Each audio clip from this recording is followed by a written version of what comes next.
Graça e paz.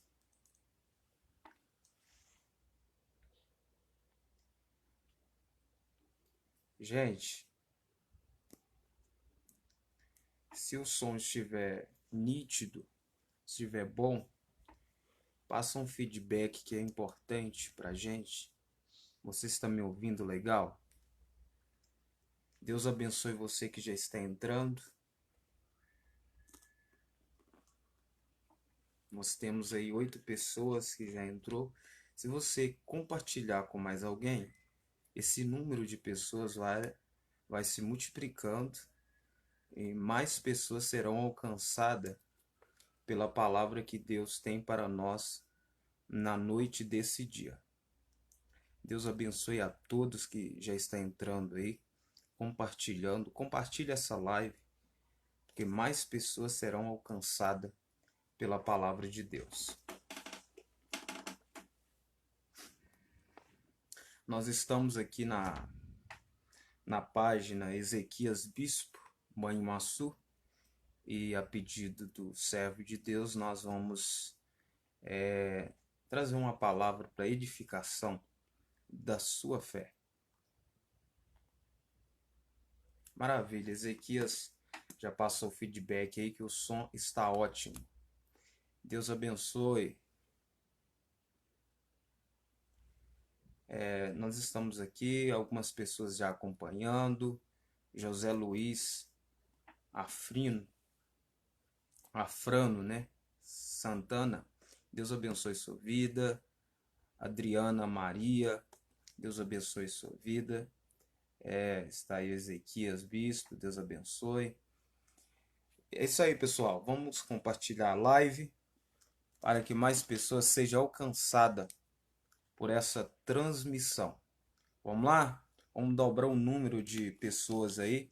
Se cada um de vocês compartilhar essa live, mais pessoas serão alcançadas pela palavra de Deus. Glória a Deus. Israel Teodoro, Deus que te abençoe. Sei, gente, quem está feliz, dá um joinha, manda um coração para louvar o Senhor. Amém? É tarde ou já estamos aí na penumbra da noite. É momento de alegrarmos na presença do Senhor. Irmãos, eu quero deixar uma palavra para nossa meditação na noite desse dia, mas eu gostaria que vocês compartilhassem essa live, tá bom? Não deixa de compartilhar, é muito importante a sua participação na live, compartilhando, tá bom? E deixando também o comentário, o seu feedback. Deus te abençoe. Elias Duarte, Deus te abençoe poderosamente. É isso aí, pessoal. Compartilhe, comente e vamos para a palavra de Deus. Eu quero deixar um texto muito conhecido. Evangelho segundo escreveu João, capítulo de número 3. Evangelho segundo escreveu João, capítulo de número 3, versos 16, ou versículo, né? João, capítulo de número 3, versículo de número 16. Se você tiver a sua Bíblia e quiser acompanhar conosco da sua casa, fique à vontade, tá bom?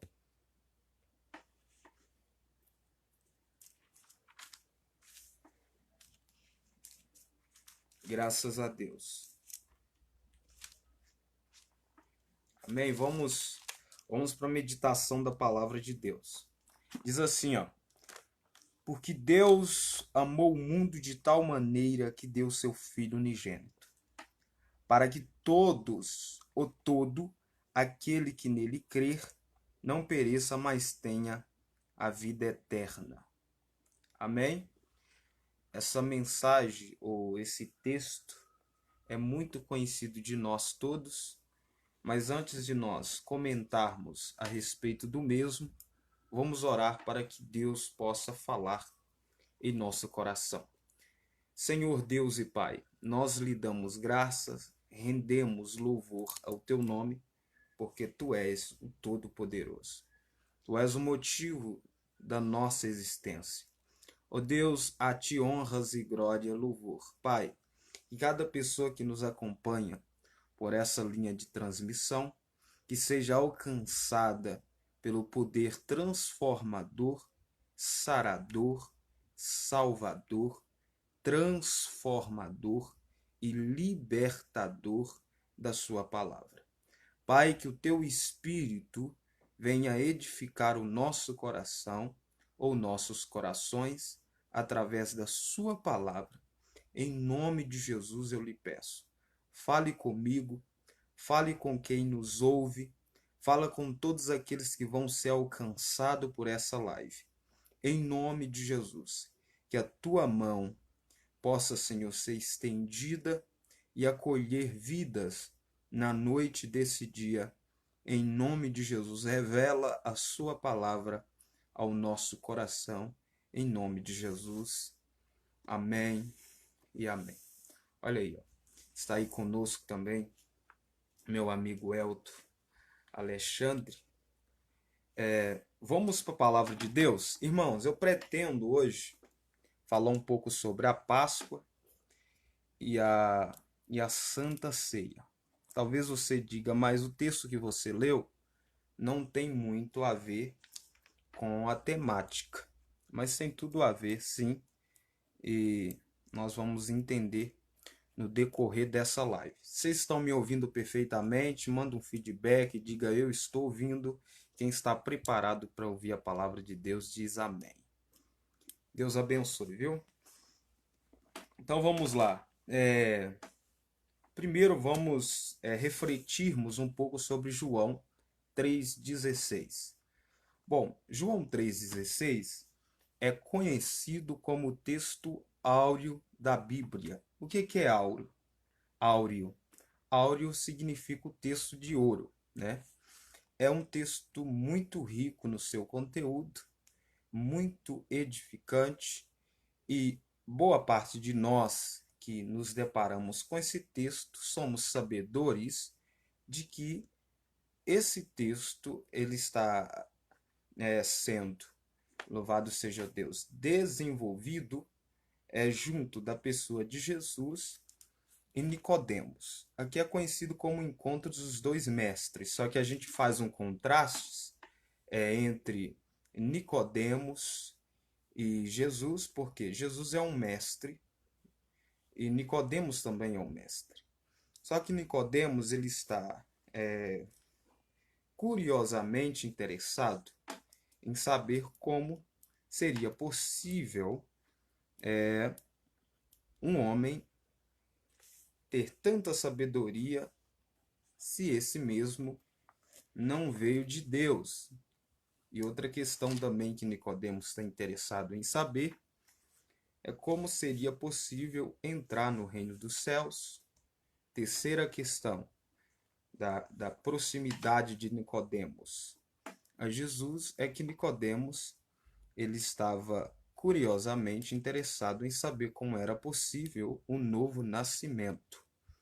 E nós fazemos aqui um contraste do mestre Nicodemos e o mestre Jesus. Nicodemos, mestre terreno, mestre dos homens, Jesus, mestre dos mestres, né? E ele também era divino. Então Jesus ele vem com um peso muito maior do que tudo que Nicodemos estava acostumado a vivenciar, viver, né? Tudo que Nicodemos estava acostumado a ouvir, Jesus ensinou para ele naquele dia. Ou seja, mais do que ele estava acostumado a ouvir, ele ouviu de Jesus. Nicodemos aprendeu muito mais com Jesus do que os anos de faculdade. Nicodemos aprendeu muito mais em pouco tempo conversando com Jesus do que os seus anos de seminário. Então, perceba que Nicodemos ele aproveitou o seu tempo à noite, foi ter com Jesus à noite, até por uma questão política. Ele então aprendeu e absorveu muito de Jesus. Mas sem delongarmos nessa questão, é interessante que João 3,16, Jesus ainda falando e se dirigindo a Nicodemos, Jesus vai dizer algo que é marcante demais e também até hoje é debatido por algumas linhas diferentes na teologia. Sem entrar nesse mérito, não quero ser prolixo nessa questão, mas interessante é que Jesus ele diz algo fundamental para a nossa fé e para basearmos, né, o sentido de estarmos hoje na presença de Deus. Ele vai dizer: Deus amou o mundo de tal maneira que deu seu Filho unigênito para todos aqueles que nele crer, não pereça, mas tenha a vida eterna. O que eu aprendo aqui? Eu aprendo aqui que o mundo dito aqui nós podemos definirmos como o mundo cosmos, né? Deus amou o mundo de tal maneira. O mundo cosmos precisa entrar nessa citação de Jesus. Mas nós também conhecemos mundo como pessoas, como etnias, como gentes, como línguas, povos e nações. E nós conhecemos também a terceira forma de mundo, que é o mundo sistema, o mundo que são regido por sistema. Então, quando a expressão é Deus amou o mundo, nós entendemos perfeitamente e não temos dificuldade com essa questão de que o mundo tratado aqui, ou dito aqui por Jesus, ele está falando de mundo pessoas e não de mundo sistema, ainda que ele amou a criação.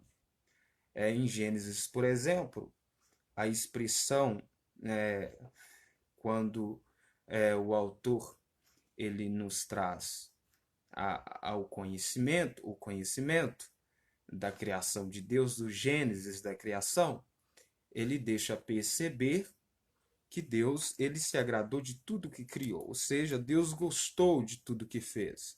Ou seja, todas as coisas que Deus fez era boa. Por isso Deus tem motivo para gostar, amar aquilo que ele criou. Isso inclui todo o mundo global, né? Deus amou tudo que fez, Deus gostou de tudo quanto tinha feito. Então, essa expressão, Deus amou o mundo de tal maneira, na minha percepção, no meu pequeno entendimento, entendo eu que está tratando tanto do mundo cosmos quanto do mundo pessoas. Só que nós precisamos entender que o sentido da expressão aqui, Jesus está referindo ao mundo pessoas. Deus amou o mundo de tal maneira que deu seu Filho unigênito para todos aqueles que nele crês não pereçam, mas tenham a vida eterna. Então, o primeiro ponto é que Deus amou. E é interessante que dos 10 mandamentos, Deus resume ele em dois: amar o Senhor acima de todas as coisas e o teu próximo como a ti mesmo. O amor está em primeiro grau no relacionamento com Deus, no que tange o relacionamento com Deus. E é interessante que a expressão de Jesus é que Deus amou. Mas como eu sei que Deus amou? A expressão máxima do amor de Deus é Cristo. Se você puder escrever, se você tiver com papel e caneta, por favor, não deixa de anotar coisas riquíssimas aqui, que está sendo dita aqui, através da palavra de Deus. E no desenrolar de toda essa história, percebemos que Cristo,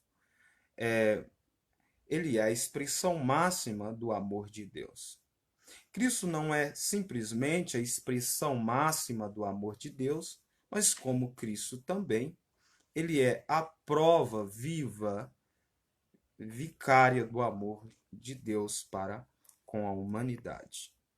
E esse amor, ele alcança todos, independente de cultura, independente de tribo, línguas e nações. Ele alcança todo mundo esse amor. Esse amor é universal. Porém, se beneficia, tá bom? Se beneficia da plenitude do amor de Deus aqueles que recebem Cristo no seu coração. É condicional o texto. Aqui eu não quero entrar nas várias linhas divergentes do calvinismo, arminianismo. Aqui eu não quero levantar bandeira nem de Calvino nem de Armínio, tá bom? Não quero entrar nesse mérito. A gente poderia deixar para uma outra live. Mas a expressão do texto aqui é que Deus amou o mundo de tal maneira que deu seu Filho unigênito. Essa tal maneira eu não posso explicar, eu não tenho como verbalizar essa tal maneira em que Deus amou o mundo. Tá certo? Deus amou o mundo de tal maneira que os teólogos não podem explicar. A gente não consegue definir esse amor com palavras. Mas como Deus ele quis provar isso além de sua palavra que já vinha, né, sendo pregada, sendo profetizada pelos profetas nos livros veterotestamentários, nós percebemos que Cristo ele se encarnou, ou seja, a palavra se encarnou. Cristo se fez carne e habitou entre nós. É o verbo que João ele profetiza. Ele diz, no princípio era o verbo, isso no verso 1. O verbo era Deus, o verbo estava com Deus e todas as coisas foi feito por ele. Sem ele nada do que foi feito se fez. E para fechar essa tese de João, ele diz, nós vimos a glória dele como a glória do unigênito do Pai. Então perceba que João está dizendo o verbo se fez carne. Que é isso? A palavra se revelou, né? A palavra rema, a palavra, os logos, a palavra se revelou, ou seja, era a palavra e a palavra se fez carne, a palavra se materializou. Ou seja, essa expressão, o verbo se fez carne e habitou entre nós, significa dizer que, quando você vai para as etimologias, quando você vai para as entrelinhas das expressões e das gramática, ou da gramática, você percebe que é muito além do que compreendemos. Ou seja, ele está dizendo, o verbo se tabernaculou entre nós. Ou seja, o verbo desceu e fez morada entre nós. Outra expressão, o verbo é o nosso vizinho. Ou seja, essa expressão, o verbo se fez carne, significa o verbo se tabernaculou, o verbo habitou entre nós, ou está habitando entre nós, o verbo é o nosso vizinho, ou seja, o verbo está morando ao lado. É a mesma expressão de quando Deus ele diz para Moisés, Moisés, eu quero que você faça um tabernáculo para que eu habite no meio do meu povo. Ou seja, é o próprio Deus dizendo, olha, através do tabernáculo, eu vou habitar entre o meu povo. Cristo é esse tabernáculo. Cristo é essa junção. Cristo é essa mediação para que Deus habite no meio do seu povo. Então, esse verbo, ele se materializou. Esse verbo, ele se fez carne e habitou entre nós. É muito tremendo essa expressão, porque nós entendemos que Deus, ele foi sempre disposto a ir atrás do homem pecador, o homem perdido, o homem que esconde, o homem que foge, o homem que erra, o homem que peca. Esse homem, ele parece que desde quando Adão ele peca contra Deus, ele vai caindo em abismo desparadamente, e Deus estendendo a sua mão para alcançar esse homem que está caindo todos os dias, todos os momentos. Deus sempre vindo ter com o homem.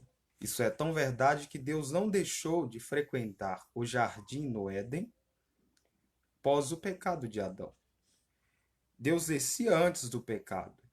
Depois que o homem pecou, Deus desceu novamente.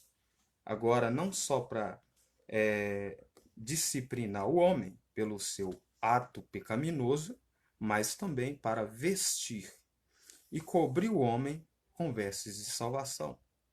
Agora perceba, eu quero falar, dar uma palhinha sobre a Páscoa, né? Por que é interessante? Nós estamos aí no domingo de Páscoa. Interessante que no o mundo judaico, no mês de Abib e Nissan, o mês de Abib e o mês de Nissan, ou é o que nós conhecemos como o mês de março ou o mês de abril. O mundo judaico, o mês de Abib e Nissan, eles comemoram a maior festa judaica, que é a festa da Páscoa. Então, para eles é no mês de março, ou seja, no mês de Abib ou Nissan. Para nós nós conhecemos hoje como mês de março ou abril. Perceba,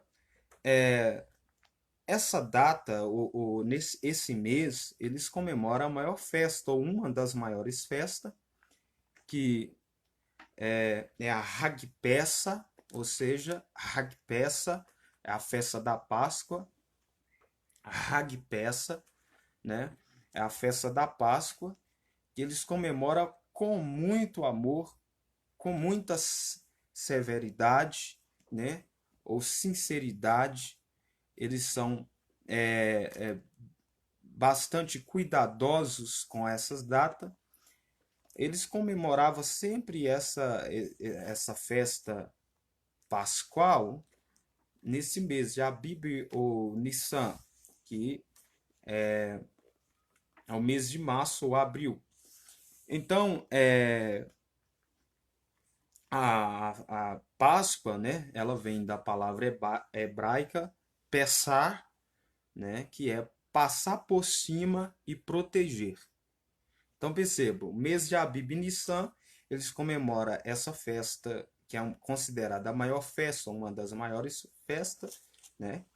Que essa festa é chamada de Hag Pessa e é a festa da Páscoa. E Páscoa vem do hebraico Pessar, né? Que é passar por cima e proteger. Então nós vemos um arquétipo dessa Páscoa, por exemplo, no Gênesis, quando Deus ele sacrificou um animal inocente para cobrir o pecado humano. Deus sacrificou um animal inocente para cobrir o pecado humano. Ou seja, aqui está ali em Gênesis 3, está um arquétipo pascual, né? Deus passando por cima, cobrindo, protegendo o homem da força esmagadora, da força que vinha devastando tudo, a força mortífera do pecado. Então perceba, Deus cobriu e vestiu esse homem ao invés de matá-lo. Logicamente, o homem morreu em alguns aspectos, e não é de propósito falar disso agora. Mas Deus vem, desce no jardim e grita por Adão. Perceba que a voz de Deus não alterou. A voz de Deus não alterou em detrimento do pecado de Adão. Mas Adão, porque pecou, ele não se sente à vontade em se encontrar com Deus. Deus não tem problema com o pecado humano. É o homem que não consegue lidar diante da pessoa poderosa de Deus. Diante da santidade do Senhor, o homem se constrange, o homem se envergonha e se esconde, porque ele se vê. Toda vez que eu olho para Deus, toda vez que eu tenho um vislumbre da glória e da santidade de Deus, eu me sinto nu, eu me sinto sujo, eu me sinto impuro. Foi o que Isaías ele viu. Quando Isaías entra no templo e vê o Senhor sentado sobre um alto e sublime trono, e os serafins voavam ao redor dele, e dizendo: Santo, Santo, Santo é o Senhor. Isaías começou a gritar: ai de mim que vou perecendo, porque meus olhos viu o Senhor dos Exércitos. Espera aí, ele é um profeta, de certa forma, ele já profetizava, mas ele se sente tão sujo, tão pecador, quando ele vê a santidade de Deus, que ele começou a gritar: ai de mim, eu vou morrer, eu estou perecendo, eu estou perdido. Por quê? Porque ele viu a santidade de Deus. Então, já abrindo um parênteses aqui para falar para você, que está me ouvindo aí agora, nunca olha, nunca tente enxergar a perfeição em você. Olha para Deus. E você vai ver tanta perfeição em Deus, você vai ver tanta santidade em Deus, que você vai se constranger. E você vai gritar: ai, eu não sou bom o suficiente, Senhor. Ai de mim porque eu estou perdido. Ai de mim porque eu vi o meu pecado. Ai de mim porque eu consigo ver o quanto sou impuro. Quando a gente tem uma visão dessa glória contagiante, dessa santidade separada, nós percebemos o quanto somos dependentes de Deus. Então perceba, Adão se escondeu porque se sentiu envergonhado, porque se deu conta que estava nu. O problema da nudez, o problema nunca foi a nudez, o problema sempre foi o pecado. O homem não consegue lidar com a nudez depois que peca, porque com o pecado vem o conhecimento do bem e do mal. E o homem nunca conseguiu discernir bem o que é bem.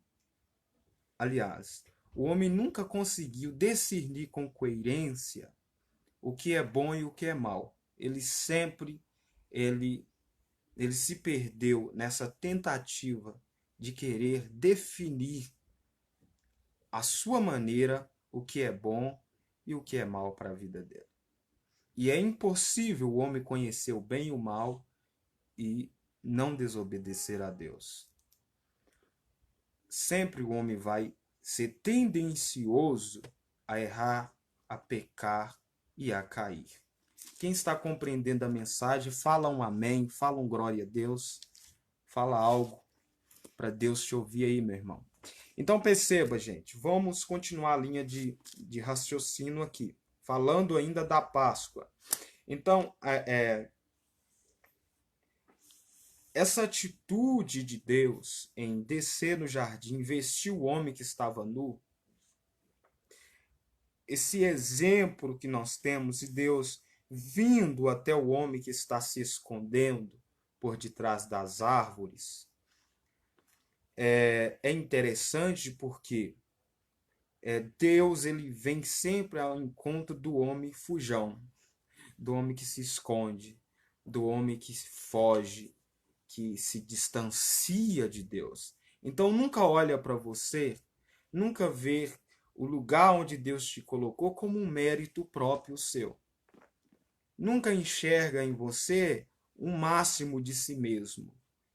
Sempre enxerga em você alguém dependente de Deus. E que sem Ele, meu irmão, nós não estaríamos onde estamos. Sem Ele já estaríamos perdidos. O maligno já teria nos consumido. Então, perceba, aqui em Gênesis 3 nós temos, por exemplo, o arquétipo, né, dessa Páscoa, desse passar por cima e proteger. Deus vestiu o homem, um animal inocente, foi morto. Então perceba, um animal inocente morreu pela culpa humana. Esse animal inocente é o arquétipo de Cristo, aquilo que representa, é uma tipologia de Cristo, que vem mais tarde como o Cordeiro de Deus que tira o pecado do mundo. Então perceba, para nós irmos para a conclusão do pensamento, eu não vou delongar muito mais com essa live, mas eu gostaria muito que você estivesse anotando com papel e caneta aí, gente, tá bom? Então perceba, quando nós vamos para o segundo arquétipo, né, desse passar por cima e proteger, nós chegamos, por exemplo, em Êxodo capítulo de número 12, aonde Deus sentencia a última praga, que é a morte dos primogênitos. Mas para se ver livre dessa sentença mortífera da praga, Deus ordenou que os filhos de Israel eles matassem um cordeiro e espargisse o sangue nos umbrais e nas soleiras da porta, para que quando o anjo da morte passasse à meia-noite, a casa que estivesse com sangue espargido nos umbrais, o anjo passaria por aquela casa e ali o anjo não feriria nenhum dos primogênitos. Todos nós conhecemos essa passagem e sabemos que naquele dia foram muitos cordeiros que foram mortos para que houvesse livramento de Deus para o povo de Israel, para o povo hebreu. Então perceba, aquele dia foi a maior mortandade no Egito, pelo fato de que nem todos tiveram nos umbrais e nas soleiras da sua porta o sangue do cordeiro. Isso é tão tremendo que tem tudo a ver com a expressão Pessar, né? A festa da Páscoa. Isso tem tudo a ver com a Pessar, que é passar por cima e proteger. Deus não só permite que o anjo passe por cima dessas casas ou dessas pessoas, mas Deus também ele permite a proteção. Então aqui está mais uma prova com muita firmeza, eu digo isso, está mais uma prova do cuidado de Deus em proteger o seu povo, ainda aqui no Egito. Então perceba, o anjo passa por cima e não fere nenhum daqueles que tinha sangue espargido nos umbrais da porta. Então aqui está o significado de Páscoa.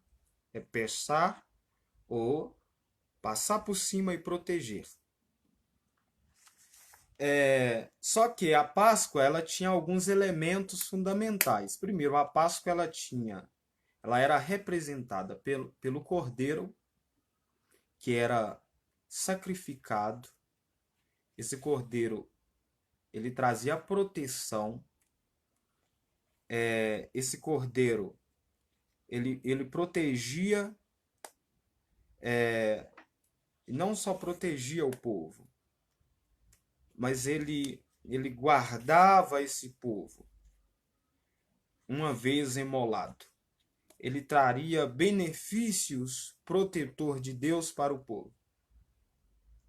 Então, a Páscoa ela tinha esses elementos dentro do seu conteúdo. O primeiro elemento era o cordeiro. Cordeiro que uma vez morto trazia proteção para o povo na terra do Egito. Nós tínhamos também, por exemplo, o segundo elemento, que era as ervas amargas. As ervas amargas, após o cordeiro ser sacrificado, era também oferecida as ervas amargas. As ervas amargas era para o povo se lembrar do sofrimento do sofrimento, dos açoites, das aflições que eles passaram na terra do Egito. Então, as ervas amargas era para o povo se lembrar do sofrimento, dos açoites, das aflições que eles passaram na terra do Egito. Também nós temos um terceiro elemento. Nós temos um terceiro elemento interessantíssimo,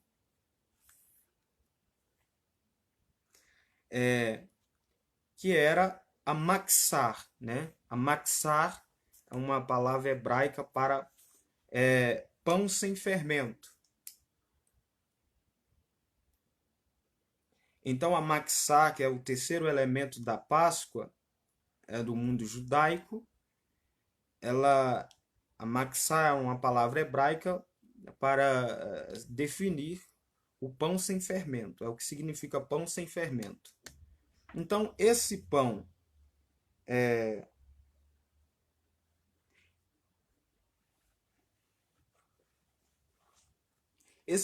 sem fermento, ele representa, ou é a representatividade de Cristo. Ele é uma tipologia de Cristo. Amém? Ele é uma tipologia de Cristo. E ele não era simplesmente uma tipologia de Cristo, mas ele também revelava a pressa de que Deus tinha de tirar o seu povo do meio do Egito. Isso aqui é forte, gente. Isso é tremendo. Quem está entendendo a palavra diz um amém aí. Fala um glória a Deus, irmão. Se você está sendo alcançado por essa palavra, interesse aqui também é ensinar, tá bom? Então vamos lá. Então nós temos o primeiro elemento que era oferecido na Páscoa, que representava a Páscoa, que era o cordeiro em primeiro lugar. Nós tínhamos as ervas amargas, nós tínhamos também a maxar em hebraico, que era o pão sem fermento, que revelava a pressa em que Deus tinha de tirar o seu povo do Egito. As ervas amargas eram para trazer à memória do povo o sofrimento deles, os açoites deles, as aflições deles no Egito. E o cordeiro não era nada mais, nada menos para santificar esse povo, para trazer proteção a esse povo. Amém? Então eu estou aqui trazendo não só um ensinamento do que era a Páscoa, mas também o que essa Páscoa significa, tá bom? Então vamos perceber que essa Páscoa ela era comemorada no mundo judaico no mês de Abib ou Nissan, né? No mês de Abib ou Nissan eles comemoravam essa Páscoa, só trazendo aqui, voltando um pouco, né, uns tópicos antagônicos que eu já falei para vocês, é didático, isso vai ajudar você a memorizar. Então perceba, então essa festa no mundo judaico, ela é comemorada no mês de Abib ou Nissan, ela é conhecida como Hag Pesach, né? Hag Pesach, que é a festa da Páscoa, ou no hebraico, Páscoa significa Pessar, né? Ou Pessar, que é passar por cima e proteger. E a Páscoa, ela tinha alguns elementos que representavam ela, que era o cordeiro, as ervas amargosas, e nós tinha também o maxar, né? Que era o pão sem fermento. Então, dada essa explanação e essa explicação do que era a Páscoa no mundo judaico, nós vamos perceber que nós vimos alguns arquétipos dessa Páscoa, ainda aqui em Gênesis 3. Nós vimos também a tipologia de Cristo ali naquele animal inocente que é morto para cobrir a nudez do homem. Ali não é simplesmente para cobrir a nudez, mas também é para proteger. E nós vimos também no decorrer do curso bíblico, da história bíblica, da história do povo de Deus em Israel, alguns elementos, né, que simboliza a Páscoa na sua época, no seu momento. E sem delongar nessa questão, eu já vou para a parte conclusiva da mensagem. Nós percebemos que, segundo o apóstolo Paulo, a lei é uma sombra da realidade, ou seja, é uma sombra daquilo que havia de vir. É como se o apóstolo Paulo quisesse dizer: tudo o que vem antes de Cristo é uma sombra. Só que Cristo, ele se revela como corpo. Eu vou falar isso de novo. Você está aí, crente? Fala alguma coisa. Escute isso. Tudo o que vem antes de Cristo, falar igual o pastor Eduardo Reis. Você está vivo aí? Então escute. Tudo que vem antes de Cristo é uma sombra. Cristo é a realidade. Cristo é o corpo, né? Nós vimos exemplo de muitas. Nós temos no Antigo Testamento tanto de objeto quanto de personagens, tá bom? As tipologias de Cristo. Cristo se revelando tipologicamente. Nós vemos, por exemplo, a teofania, cristofania, né? Alguns assim definem. Nós vimos vários personagens que tipologicamente representam Cristo no Antigo Testamento. E nós vimos Cristo se revelando no decorrer dos anais do tempo.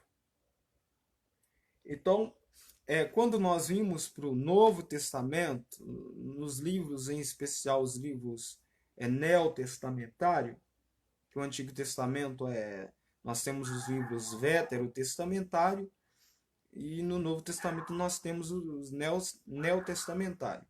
Então perceba, nós percebemos, por exemplo, que Jesus, ele se revela como o verbo encarnado, o verbo que se fez carne, como na introdução ainda eu falei, essa expressão o verbo se tabernaculou entre nós.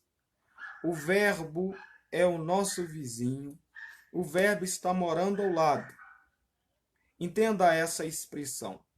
Então, quando Jesus diz Deus amou o mundo de tal maneira, em João 3,16, que deu seu Filho unigênito, para que todos aqueles que nele crer não pereçam, mas tenham a vida eterna, ele está dizendo: eu sou a expressão máxima do amor de Deus. Como eu sei que Deus me amou? Por causa de Cristo. Eu vou te dar um exemplo bem simples aqui, bem simplório.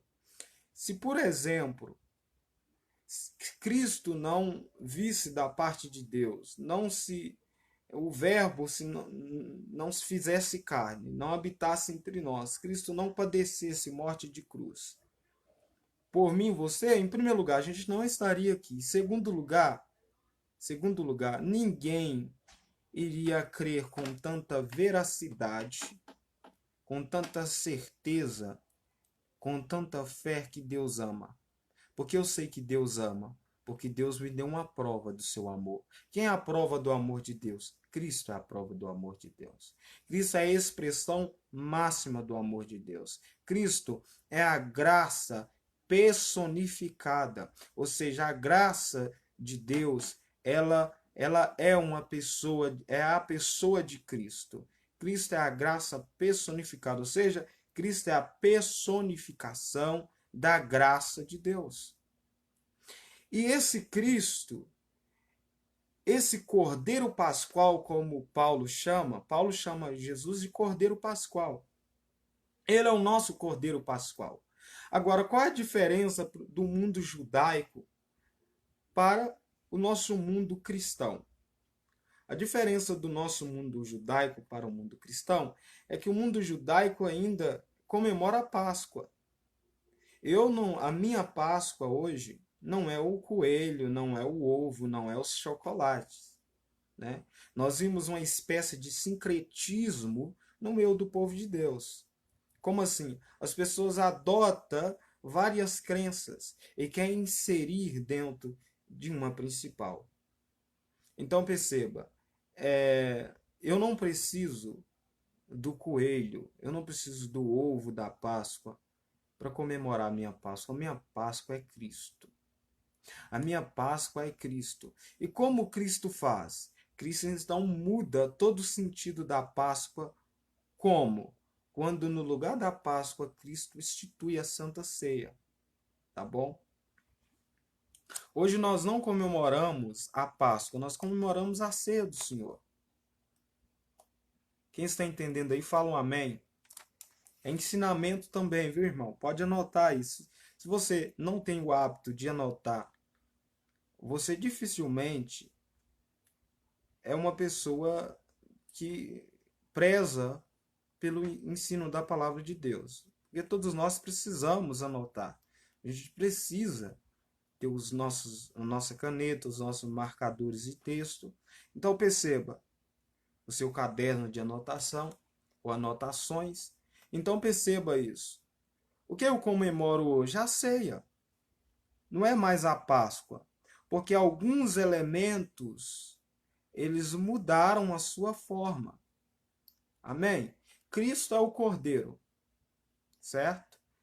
E esse Cordeiro, ele, todos nós sabemos que ele foi para a cruz. Cristo foi colocado no propiciatório da cruz, esvaído até a sua última gota de sangue. Mas antes disso, ele ceiou com seus discípulos. Ele instituiu a ceia. Como que ele instituiu a ceia? Com suco, né? A gente chama geralmente de suco de uva, né? E o pão. Isso simbolizando o seu sangue e o seu corpo. Eu não comemoro Páscoa. A Páscoa que tinha alguns elementos. Eu falei sobre os 6 elementos da Páscoa, que era o cordeiro, a erva amargosa, né? E a maxar, que era o pão sem fermento. E esse pão sem fermento revela, tá? Revela a pressa de que Deus tinha de tirar o seu povo do Egito. Todos esses elementos da Páscoa, todos esses 3 elementos estão intimamente ligados à pessoa de Jesus. Só que Jesus substituiu esse ritual por algo verdadeiro, que é a ceia, que simboliza o seu corpo. Então perceba, sem entrar muito no mérito da ceia, mas falando ainda um pouco, então perceba algo. Então nós sabemos que a ceia do Senhor, ela não foi criada pela igreja primitiva. Antes de Jesus ir assunto ao céu, ele celebrou a ceia com seus discípulos. Isso não é algo que a igreja criou. Isso não é algo que a teologia criou, não. Cristo, ele instituiu. Quer questionar? Questiona com ele. Ele foi o primeiro a ceiar com seus discípulos. Esse é o meu corpo e esse é o meu sangue que é partido por vós. Expressão não das epístolas paulinas. Expressão não do único livro histórico do Novo Testamento, que é Atos dos Apóstolos, mas expressão de Jesus. Obra de Jesus. Tá bom? E quer questionar? Tudo bem, é direito seu questionar. Mas questiona algo inteligente e tem argumentos, né? Argumentos, primeiro, honestos, tá? E bíblicos, para defender uma tese. Então, ou a sua tese. Então perceba, irmãos, perceba algo. Então nós percebemos que, diferente do mundo judaico, nós, o mundo cristão, celebramos a ceia do Senhor. E nós temos na ceia do Senhor alguns elementos, como eu disse, que é o pão, né? nós temos o pão, por exemplo, e o vinho.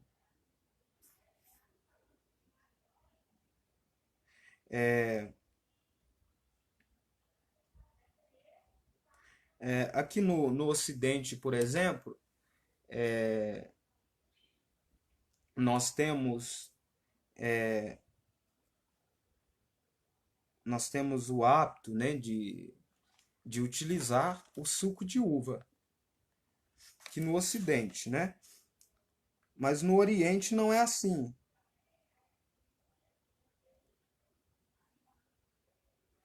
né? Aqui o suco de uva, o suco puro, né? O vinho puro, é conhecido no hebraico como tirosh, né?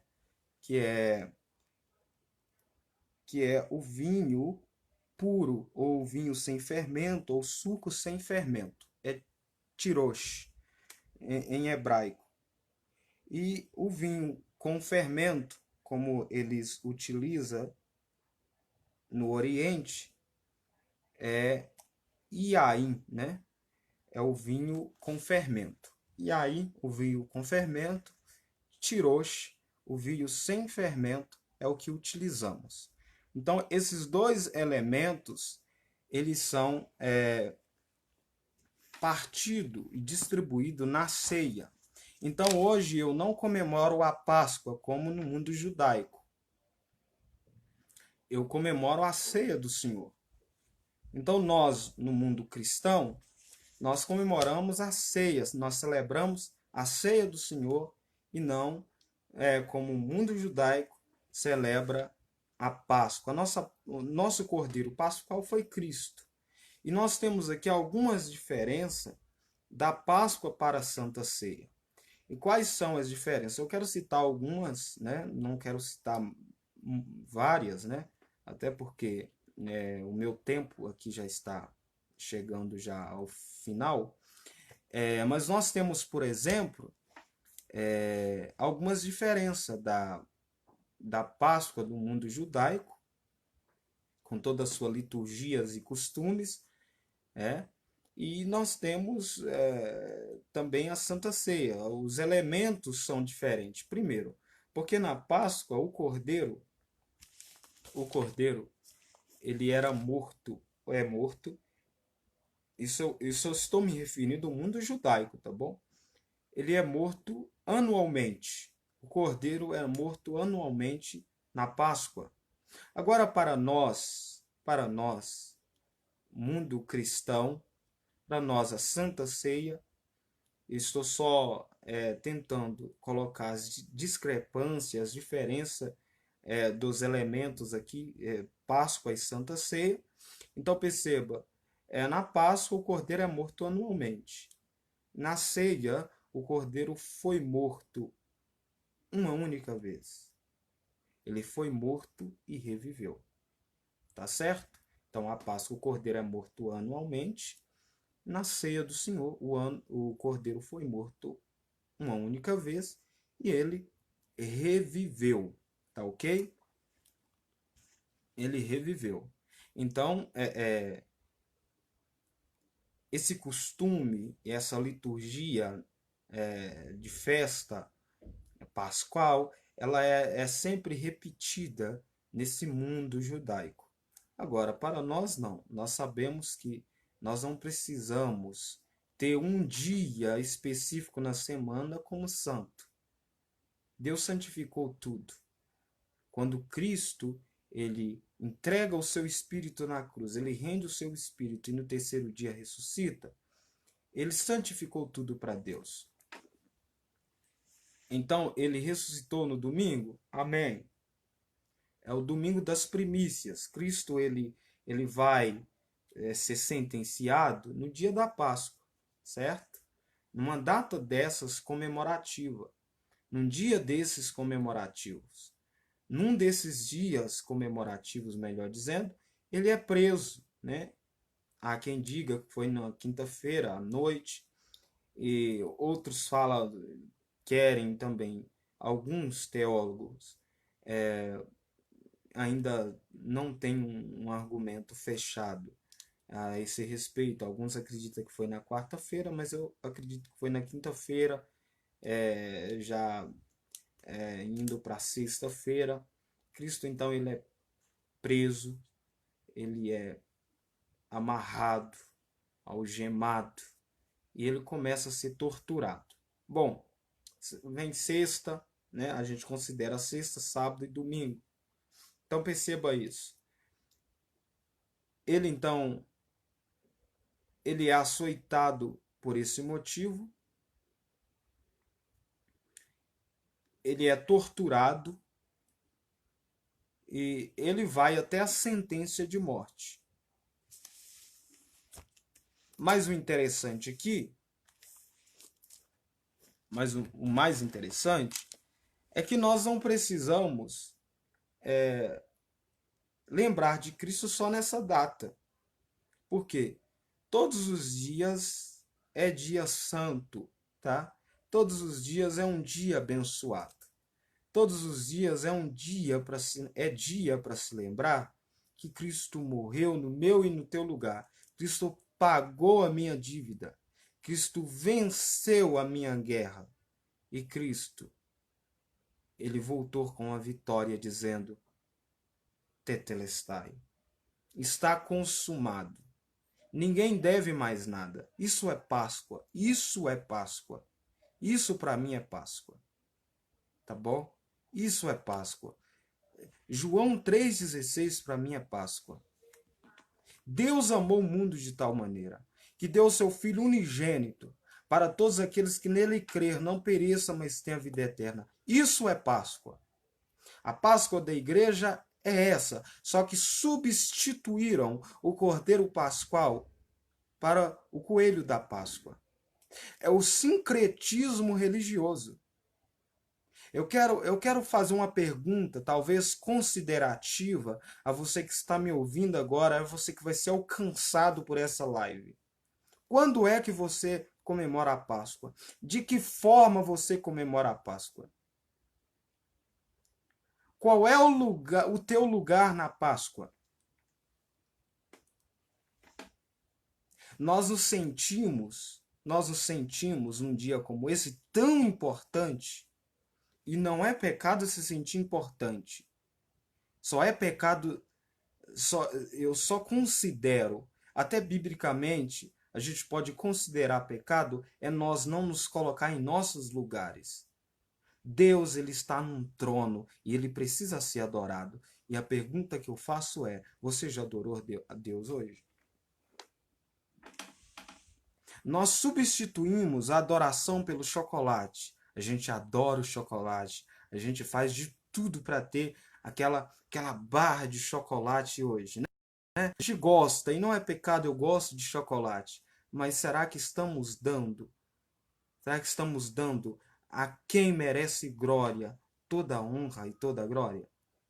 Será que estamos lembrando que estamos aqui não é porque somos bons, não é porque somos filhos prediletos, mas é porque Deus sacrificou o seu melhor. Deus sacrificou o seu tudo. Deus dizimou Cristo para a humanidade. Será que estamos lembrando? Será que lembramos que o quanto somos depravados, o quanto fomos comparado a Barrabás? Nós somos os Barrabás da história. Nós somos o vilão. Mas Cristo, ele pegou o nosso lugar de vilão e deixou-nos como mocinho na história. E você se sente especial. Em detrimento da desgraça, da vergonha, dos açoites e última gota de sangue esvaído na cruz que Cristo deixou por nós. Um sacrifício tão perfeito, um sacrifício tão digno de todo respeito, reconhecimento, mas as pessoas não acreditaram nele. Mesmo ele dando a sua vida. Não foi o que Satanás falou para Deus? Senhor, tudo que o homem tem, Senhor, ele dará pelo amor da sua vida. Isso é, Senhor, Jó vai negociar fidelidade por amor da sua vida. E Jó, nesse momento, ele ele tem uma atitude de fé e uma atitude de devoção a Deus como Cristo. Cristo te amou tanto, Cristo me amou tanto, que ele não reclamou na cruz, ele falou 7 palavras que marcou a vida da humanidade. Marcou a humanidade. Foi o marco e o ápice do sofrimento de Cristo. No auge da sua agonia, ele fala 7 palavras que arrebentou com os agrilhões do inferno. Primeira palavra que ele fala: Pai, perdoa-os porque eles não sabem o que fazem. Eles estão gritando e dizendo: tu não diz que é filho de Deus, tu não diz que é rei, desce daí. Desce dessa cruz. Salva-te a ti mesmo. Que Deus é esse que não pode salvar a si mesmo? Que Deus é esse que não consegue vencer uma cruz? Mas ele venceu a cruz das cruzes. Ele suportou a agonia dela. Ele suportou-la no Getsêmane, porque o sofrimento maior não é ter chegado na cruz. O sofrimento maior é sentir as dores antecipadas da cruz e mesmo assim, e de cabeça erguida para a cruz, sabendo que no final ele seria vitorioso. Você pode dar um glória a Deus aí? Eu sinto a presença de Deus. Eu tenho certeza que a presença de Deus vai alcançar o teu coração nessa noite. O pior sofrimento de Jesus foi precisar de alguém para orar com ele lá no Getsemane, na prensa de óleo, e os seus melhores amigos o abandonarem. E ele começar a sentir as dores antecipadas da cruz, os afligelos da cruz, e ele dizer: Pai, se possível, passa de mim esse cálice, mas todavia seja feita a tua vontade, não a minha vontade. Seja feita a tua vontade, Pai. Mas era da vontade do Pai que o seu filho padecesse na cruz. Porque através de Cristo, ele levantaria muitos cristãos.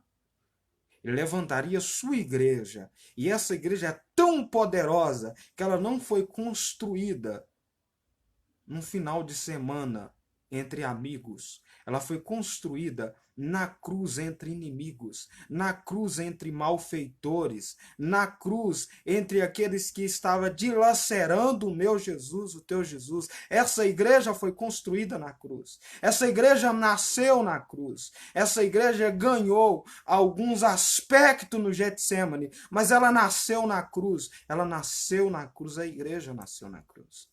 Por isso as portas do inferno não prevalecem contra essa igreja. Glória a Deus. Aleluia. As portas do inferno não podem suplantar o poder dessa igreja, porque a base, a estrutura dessa igreja, o fundamento dessa igreja é Cristo. E no terceiro dia ele ressuscitou e removeu a pedra que os homens colocaram. Toda pedra cujo edificação é humana, ela é removida, mas a pedra de esquina, que os edificadores não deram conta dela, não ela é Cristo, ela não pode ser removida, ela é a base estrutural da igreja, glória a Deus, aleluia. E se você estiver sendo alcançado por essa palavra, glorifica a Ele, porque Ele é a base de sustento da sua vida, aleluia, glória a Deus, aleluia, aleluia.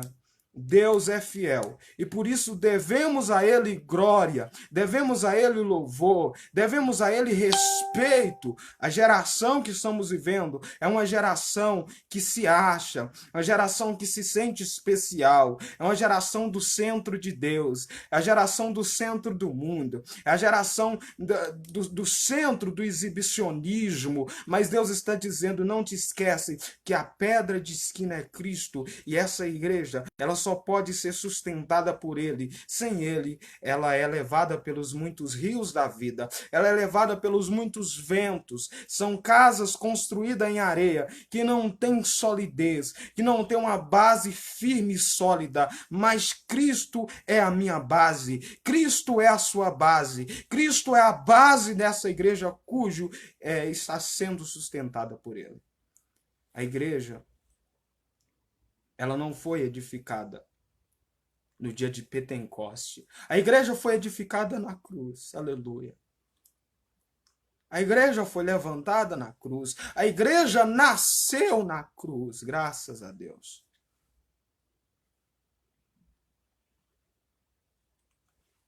Mas só Paulo tem a revelação dessa igreja.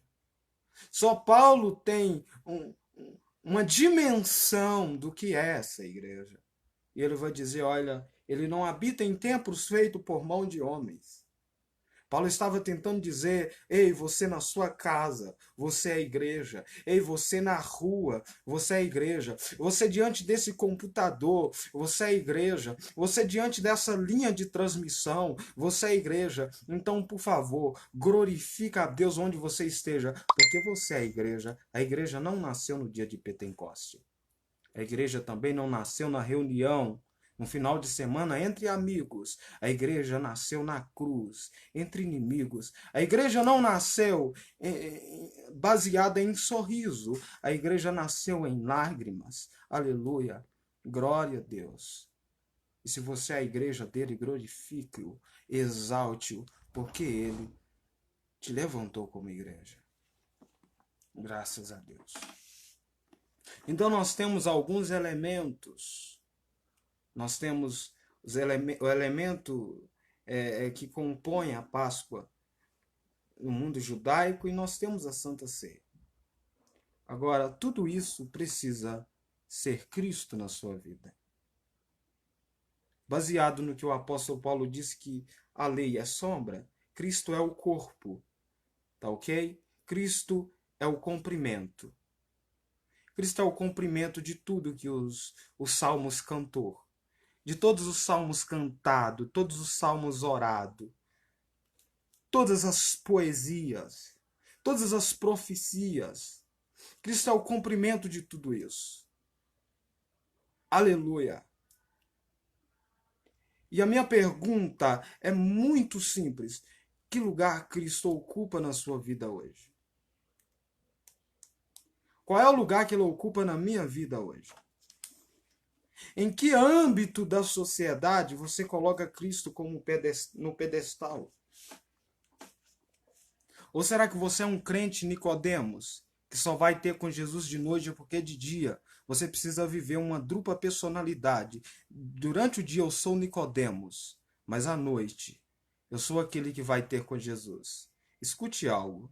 Se você não consegue, se você não é capaz de revelar o seu relacionamento com ele de dia, não procure ele à noite. Você pegou essa aí? Você está pegando aí, irmão? Eu estou arrepiado aqui. A presença de Deus está muito forte aqui.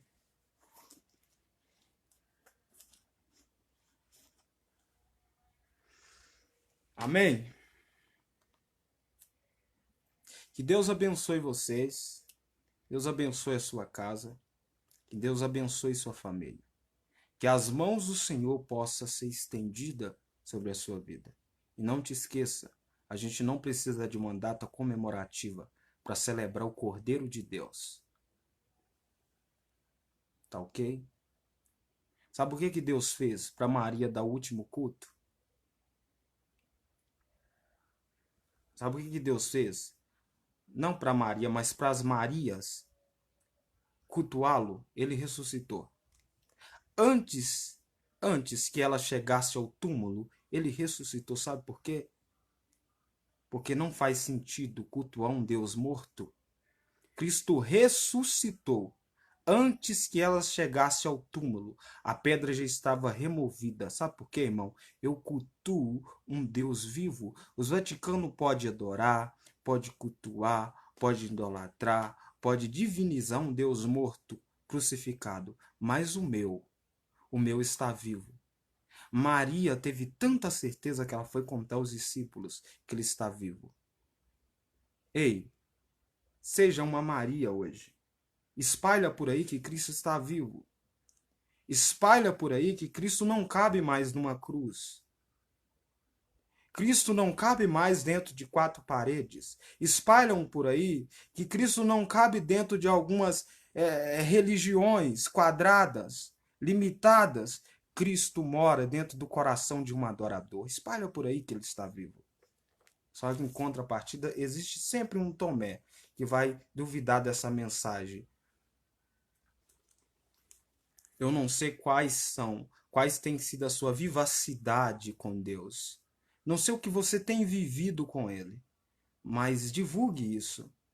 Divulgue para todo mundo. Ele pode ter sido preso num dia de Páscoa, numa sexta-feira. Pode ter passado um sábado. Mas no domingo das primícias, ele ressuscitou. Ele removeu a pedra. É como quem dissesse: Maria, pode vir adorar. Porque tu não vai adorar um Deus no túmulo.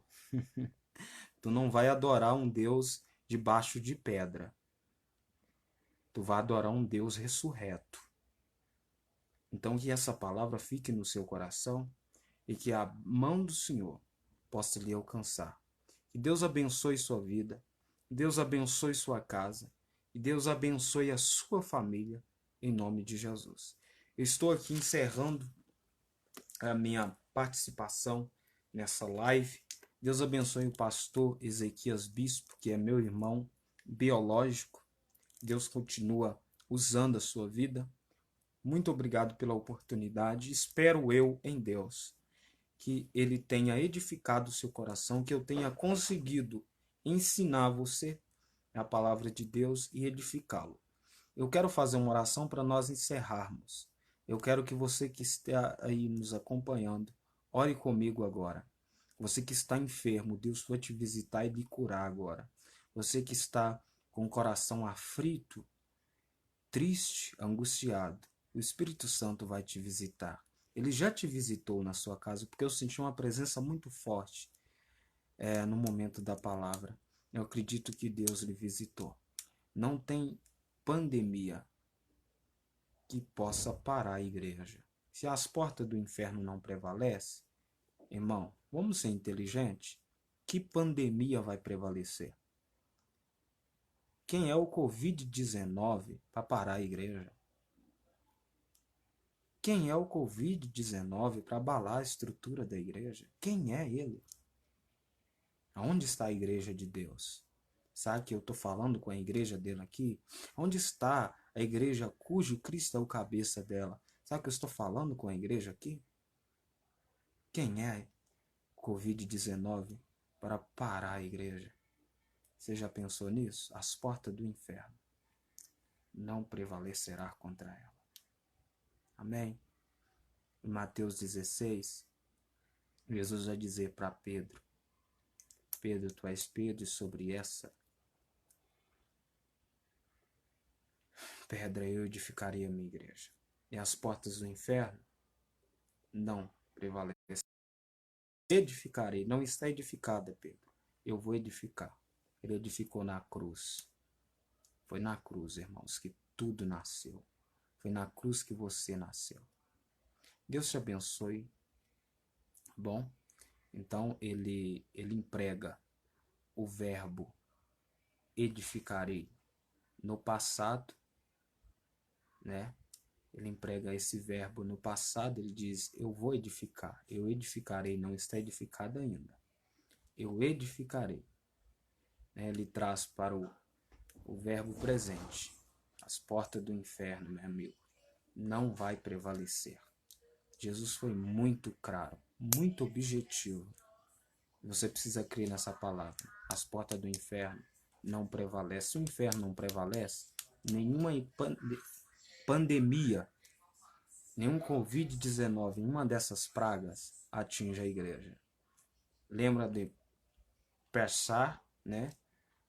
Que é passar por cima a Páscoa, o Cordeiro. Você foi marcado por ele. Tá bom? Senhor Deus e Pai, eu te agradeço. Obrigado por nos permitir ouvir a sua voz. Obrigado por me permitir ser, Senhor, um transmissor da tua vontade, da sua expressão, da sua palavra. Deus, alcança essa pessoa que nos ouviu. Enche-os do teu espírito. Meu Pai, que eles possam ser abraçados por ti.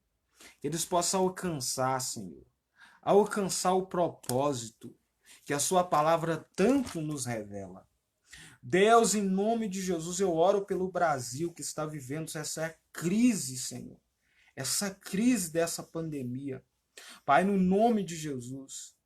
Meu Pai, que atingiu, Senhor, a economia do país. Se eu possa alcançar muitos pais e família que estão desempregados. Meu Pai, estão tendo privação de pão. Meu Deus, em nome de Jesus, os preços abusivos. Meu Deus, Pai, que o Senhor possa, meu Deus, agir nesse país, em prol daqueles que te temem, em prol daqueles que gritam por misericórdia. Pai, a minha oração é que o Senhor venha socorrer essa nação. A minha oração, meu Pai, é que o Senhor venha despertar os mais de 75%, ou os mais de 70% de evangélico nessa nação para clamar. Porque somos igreja cujo alicerce é Cristo. Em nome de Jesus, eu peço a sua bênção, um milagre, que essa pessoa que nos ouviu, ainda vai nos ouvir, seja cheia pelo teu Espírito, seja contagiada pela tua presença, pelo poder da sua palavra. Amém e amém. Irmãos, que Deus abençoe sua vida, fique na paz do Senhor Jesus. Deus, com certeza, pastor Ezequias, está sarando a nossa nação. Tá bom? Fique todos na paz do Senhor Jesus. Aqui fica a minha despedida, em nome de Jesus.